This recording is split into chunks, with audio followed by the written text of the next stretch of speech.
തൃശൂർ പുതുക്കാട് 2 കുഞ്ഞുങ്ങളെയും മാതാവ് അനീഷ ശ്വാസം മുട്ടിച്ച് കൊലപ്പെടുത്തിയെന്നാണ് എഫ്ഐആർ. അനീഷയുടെയും ഭവിന്റെയും അറസ്റ്റ് രേഖപ്പെടുത്തി. ഇരുവരെയും തെളിവെടുപ്പിനെത്തിച്ചു. ഇവരെ തിങ്കളാഴ്ച കോടതിയിൽ ഹാജരാക്കും. 12 മണിക്കൂർ നീണ്ട ചോദ്യം ചെയ്യലിനൊടുവിലാണ് 2 കുഞ്ഞുങ്ങളെയും കൊലപ്പെടുത്തിയത് താനാണെന്ന് അനീഷ പോലീസിനോട് സമ്മതിച്ചത്. അനീഷയ്ക്കും ഭവിനുമെതിരെ കൊലപാതകം, ഗൂഢാലോചന എന്നീ വകുപ്പുകൾ ചുമത്തിയാണ് കേസെടുത്തിരിക്കുന്നത്. 2 കുഞ്ഞുങ്ങളുടെ കൊലപാതകത്തിലും വെവ്വേറെ എഫ്ഐആറുകൾ രജിസ്റ്റർ ചെയ്തിട്ടുണ്ട്. ആദ്യത്തെ കുഞ്ഞിനെ കൊലപ്പെടുത്തുന്നത് 2021 നവംബർ 6-നാണ്. കൊല നടത്തിയ അന്നു തന്നെ കുഞ്ഞിനെ അനീഷ കുഴിച്ചുമൂടി. 8 മാസങ്ങൾക്ക് ശേഷം കുഴി തോണ്ടി അസ്ഥികളെടുത്ത് ഭവിന് കൈമാറുകയായിരുന്നു. 2024 ഓഗസ്റ്റ് 29-നാണ് രണ്ടാമത്തെ കുഞ്ഞിനെ കൊലപ്പെടുത്തിയത്.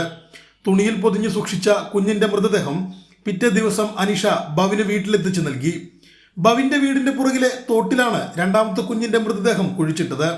4 മാസങ്ങൾക്ക് ശേഷം അസ്ഥികൾ പുറത്തെടുത്തു. അനീഷയെയും ഭവിനെയും വീടുകളിലെത്തിച്ച് തെളിവെടുപ്പ് നടത്തി. ഇരുവരെയും തിങ്കളാഴ്ച കോടതിയിൽ ഹാജരാക്കും. ആദ്യ കുഞ്ഞ് പ്രസവ സമയത്ത് മരിച്ചു എന്നായിരുന്നു അനീഷയുടെ ആദ്യ മൊഴി. വിശദമായ ചോദ്യം ചെയ്യലിലാണ് 2 കുഞ്ഞുങ്ങളെയും പ്രസവശേഷം കൊലപ്പെടുത്തിയതാണെന്ന് സമ്മതിച്ചത്. ഞായറാഴ്ച പുലർച്ചെ പുതുക്കാട് പോലീസ് സ്റ്റേഷനിലേക്ക് കുഞ്ഞുങ്ങളുടെ അസ്ഥിയുമായി ഭവിൻ എത്തിയതോടെയാണ് സംഭവം പുറത്തറിഞ്ഞത്. ഭവിനും അനീഷയും തമ്മിലുള്ള തർക്കത്തെ തുടർന്നാണ് ഭവിൻ പോലീസ് സ്റ്റേഷനിലെത്തി കുഞ്ഞുങ്ങളെ കുഴിച്ചിട്ട കാര്യം വെളിപ്പെടുത്തിയത്. കൈരളി ന്യൂസ്, തൃശൂർ.